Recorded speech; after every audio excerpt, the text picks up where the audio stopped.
Hello friends, आपका फिर से स्वागत है हमारे यूट्यूब चैनल पर। आज हम राजस्थान भू राजस्व अधिनियम 1956 की धारा 20A से 23 को देखेंगे। इसमें राजस्व न्यायालयों और नियंत्रण प्रणाली की संरचना के बारे में बताया गया है। राज्य में भूमि से जुड़े विवादों की संख्या बहुत अधिक होती है और इनके निर्णय लेने के लिए एक न्यायिक और प्रशासनिक व्यवस्था की आवश्यकता होती है। राजस्थान भू राजस्व अधिनियम 1956 से पहले से राजस्व अधिकारियों की नियुक्ति और उनके अधिकारों का वर्णन किया गया है। जब सेक्शन 20A से 23 में राजस्व अपीलीय प्राधिकारी पद के अनुसार की गई नियुक्तियां और उनकी अधिसूचना और न्यायिक और गैर न्यायिक कार्यों और नियंत्रण से संबंधित प्रावधानों को दर्शाया गया है।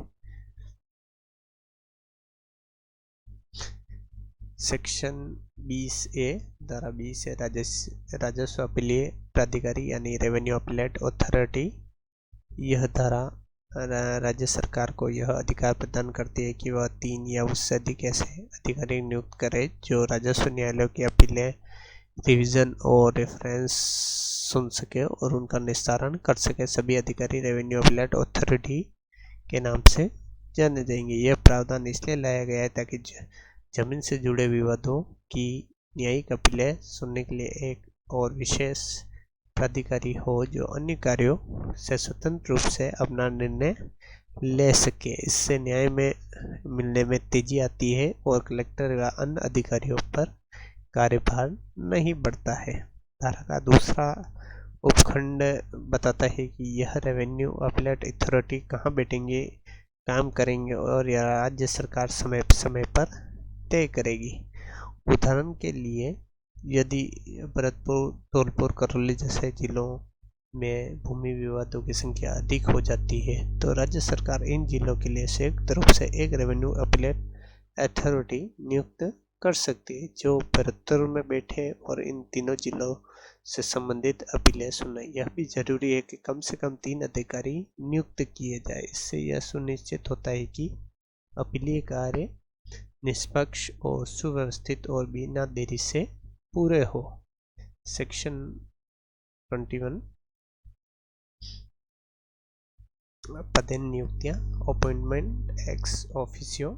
इस धारा के अनुसार जो अधिकारी धारा 17, 18, 19, 20 और 20A अथवा 20 नियुक्त किए जा सकते हैं उन्हें पदेन आधार पर नियुक्त किया जा सकता है। पदेन एक्स ऑफिसियो का अर्थ होता है कि कोई व्यक्ति जब किसी एक पद पर नियुक्त होता है तो वह अपने उस पद के कारण दूसरे पद पर भी स्वाभाविक रूप से कार्य कराए। इस प्रकार की नियुक्ति का मुख्य उद्देश्य प्रशासनिक प्रक्रिया को सरल बनाना और अधिकारियों की भूमिकाओं को प्रभावी बनाना होता है।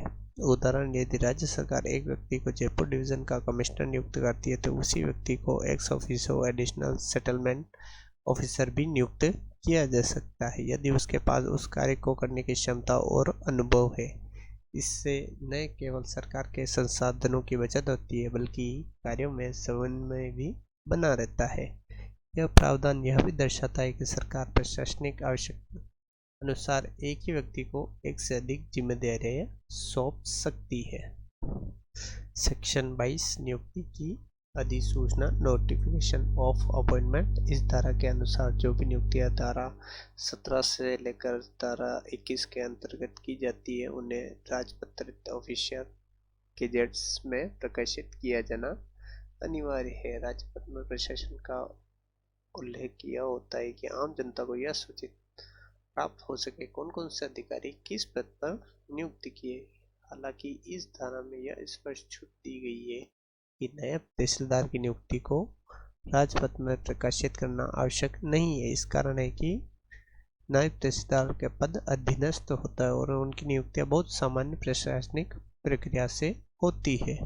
उदाहरण, यदि राज्य सरकार किसी जिले में एक नया एडिशनल कलेक्टर नियुक्त करती है तो यह नियुक्ति राजपत्रित यानी कि कोई भी सरकार नायब तहसीलदार की नियुक्ति करती है तो उसकी जानकारी स्थानीय नोटिस बोर्ड पर आंतरिक प्रशासनिक माध्यम से दी जा सकती है। उसे राजपत्र में सूचना देना आवश्यक नहीं होता।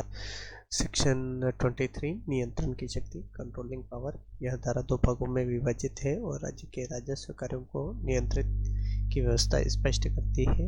उपधारा 1 के अनुसार जो भी गैर न्यायिक राजस्व का नॉन जुडिशियल रेवेन्यू मैटर है, जैसे कि भूमि रिकॉर्ड का संधारण, नाप जोख, फसल गिरदावरी आदि, उनका नियंत्रण राज्य सरकार के अधीन होगा।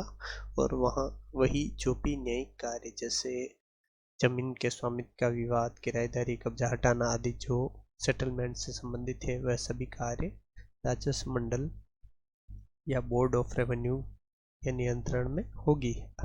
उदाहरण, अगर किसी किसान की रिकॉर्ड में नाम गलत दर्ज हो गया है तो वो उस गलती को दुरुस्त कराना चाहता है तो वह एक गैर न्यायिक मामला होगा, जिसका नियंत्रण राज्य सरकार के प्रशासनिक आदेशों के तहत हो गया। लेकिन यदि दो पक्षों के बीच उस भूमि को लेकर विवाद है और असली मालिक कौन है, यह न्यायिक मामला होगा और यह कार्य राजस्व मंडल के अंतर्गत आता है।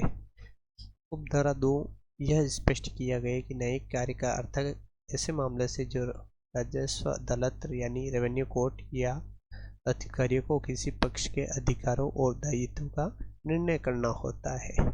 ऐसे सभी कार्य मूल प्रक्रिया, अपील, पुनरीक्षण और संदर्भ को न्यायिक मामला माना जाएगा। प्रथम अनुसूची में जो भी मामले सूचीबद्ध है वह सभी न्यायिक मामले माने जाएंगे।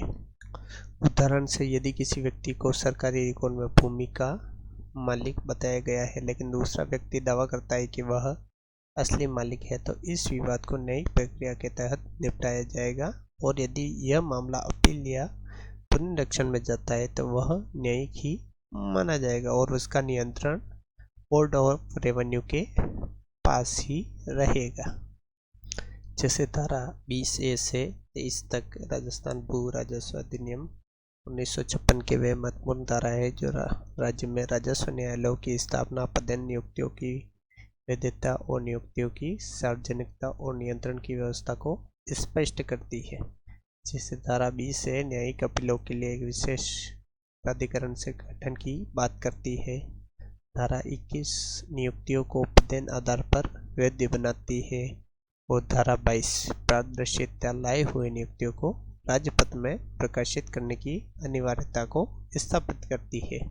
और धारा 23 प्रशासनिक और न्यायिक कार्यों को नियंत्रण का विभाजन कर दोनों क्षेत्रों में जवाबदेही तय करती है। इन प्रावधानों के माध्यम से न केवल राज्य में भूमि से जुड़े विवादों के निष्पादन को सुव्यवस्थित किया गया है, बल्कि यह भी सुनिश्चित किया गया है कि न्याय और प्रशासन दोनों ही पारदर्शी, उत्तरदायी और प्रभावी बने रहे। आज हमने देखा धारा 20A से लेकर 23 तक। अगर आपको किसी भी धारा में अगर प्रॉब्लम आ रही है तो आप कमेंट कर सकते हैं और किसी भी समस्या के लिए आप हमें कमेंट करके बता सकते हैं। आपको हमारा वीडियो कैसा लगा है कृपया लाइक और शेयर करें। धन्यवाद।